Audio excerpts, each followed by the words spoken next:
Hey everybody, it is Jason from the Texas Gun Vault 2, and I just got home from the range and going out to eat with my wife, and right now I am full of lo mein. Oh my gosh.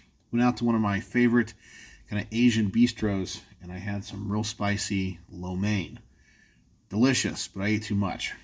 But anyway, you guys are not here to hear me complain about how full I am, and I definitely shouldn't overeat like that, but man, was it good. I had a bad night at the range, and that's what I want to make a video on tonight. Sometimes I go to the range and I have these awesome experiences, and then sometimes I go to the range and whether I have issues with the gun, maybe malfunctions, or maybe I just don't shoot them well. And of course, some people, maybe rightfully so, will say, Jason, you're a terrible shot. You know, I shoot a lot of guns, and I will fully admit that I am not, like a expert marksman. I'm not a competition shooter. I don't do trick shots. That's not my thing. I just like to shoot a gun normally. I'm always interested in just having practical accuracy with a firearm. Okay, I'm not a bullseye shooter. Not any of that. I just want to take a gun to the range, and I want to put holes in paper where those holes should be, as close to the center and center mass as possible on the target. And sometimes, even with the most quality guns, I have issues doing that. And then sometimes, even with cheap guns, they shoot great in their tack drivers. And I can't always narrow it down to why some guns shoot better for me than others. Sometimes it can be obvious, like, oh, it's the sights, or it could be the way it fits in my hand. Sometimes a gun feels fantastic in my hand, and it could be a very similar model made by the same company of another gun that I shoot really, really well. And then for some reason, this one I'm not good at. And I took 2 guns to the range. Actually, I took 3 guns to the range tonight, but I got frustrated after 2 and called it for the evening. The first one that I shot, I think it's this one. Yeah, because this is just my range bag here. Let me make sure it's clear. Yeah, we are clear. This is the Staccato CS. I showed this. This is one of D's pistols. It's a 2011, and I have shot some Staccatos really, really well. Now, I should say, I did not have any malfunctions with either gun tonight, but man, did I not shoot it well. And this is the second of D's guns in this past week that has a Trigicon RMR on it. And I have consistently shot these extremely low. I mean, way out of what I think would be the norm, okay? And I'm having to adjust these things just to get them on the paper, even at like 7 yards. I'm taking my time. I'm not rushing my shots. I'm not pulling my shots. It's just something with these red dots. I'm just not shooting them well right now. I can see the target fine. I have no problem with focus. I can see the backup iron sights through the red dot. The red dot seems to be co-witnessed with those. But I don't know. I'm just shooting them extremely, extremely low. And so I was able to film enough footage on this one to get a good range report. I can tell you the gun functions great. This is a really cool CCW 2011. I mean, normally when you think of 2011 pistols, you think of competition guns, race guns, that kind of stuff. So it's really cool that Staccato came out with a gun like this, once again, the CS, which is a subcompact. Maybe that's what, well, I guess not. CS's would be compact sub. No, subcompact. The smallest, I don't know, maybe this is the smallest they make. It's really cool. I mean, if you like 2011 pistols and are looking for something for concealed carry, this thing's pretty cool. I mean, it's well built. It's pretty nice. But man, does this thing shoot low, and I could not shoot this thing accurate. I just couldn't do it. And I was taking my time. Oh, I don't know. But I was able to film enough footage for me to get an opinion on this and to do a proper range report. Then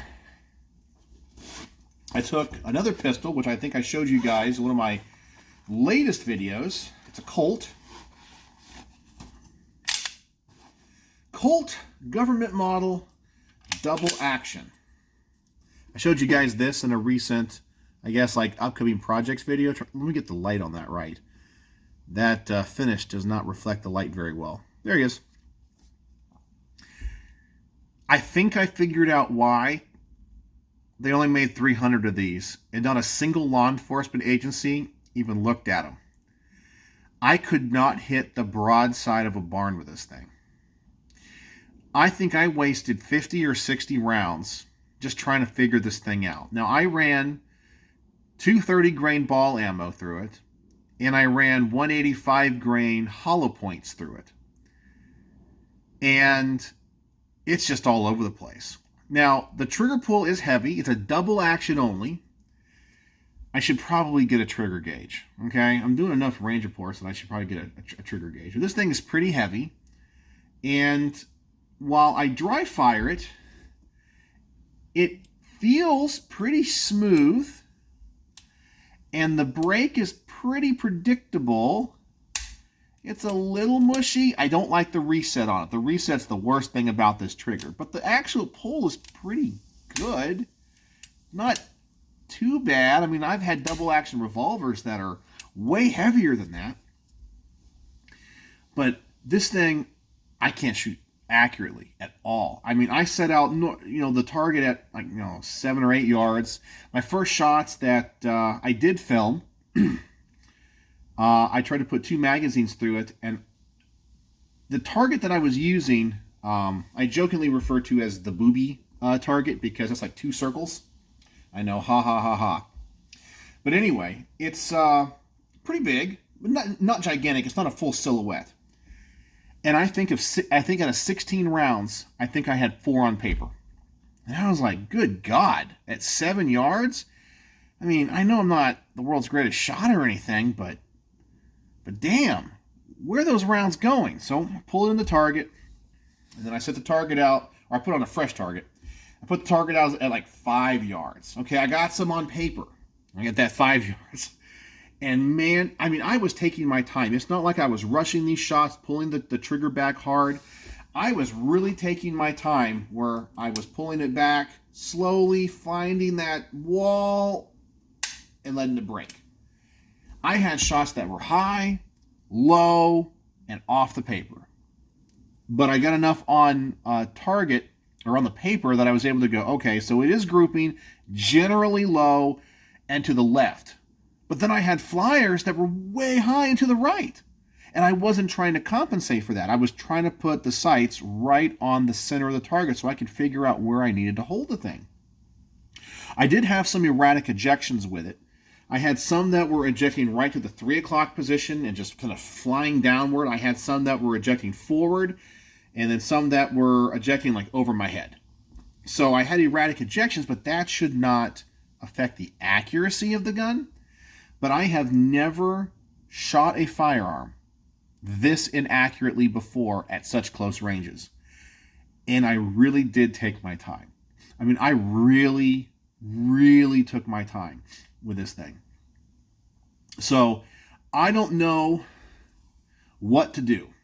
I think what I'm going to do is, instead of doing a range report on this gun, I'm going to do a from the vault video, because this gun still is interesting, because it is one of 300 that were made for law enforcement that they never got a contract on.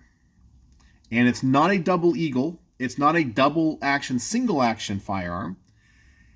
It's a double action only. Now, my personal opinion from a mechanical standpoint, this, and I don't want to offend Richard, who lent this to the channel, but I think this is almost, after shooting it, an abomination to John Browning's initial design. The trigger's way too heavy. It's not that fine 1911 crisp trigger. You don't have a double action, single action option.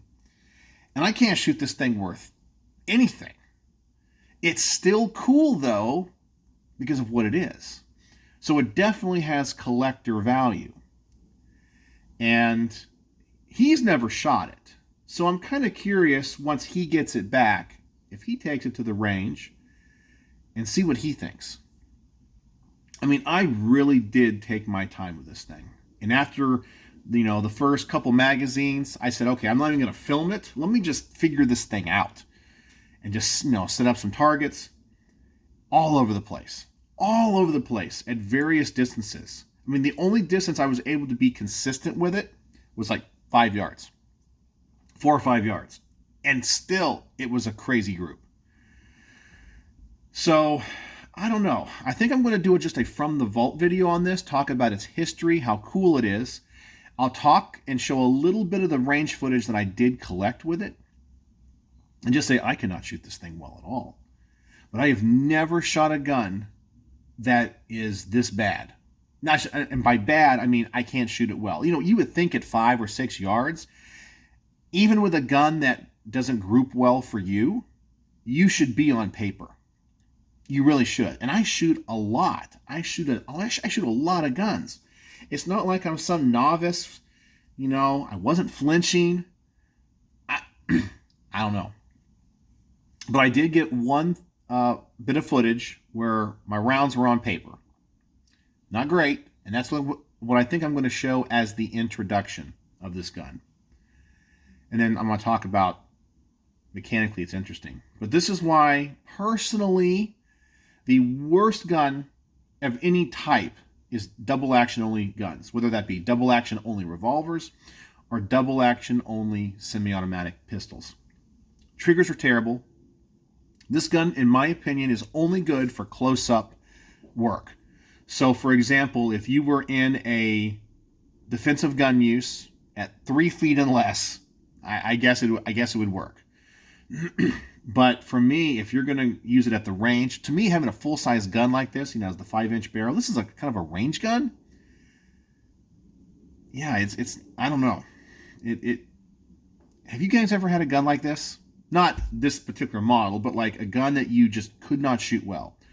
And I'm telling you, there are other guns that I shoot, both cheap and expensive, that I shoot really well. That are like tack drivers. I'm like, I can't miss with this gun.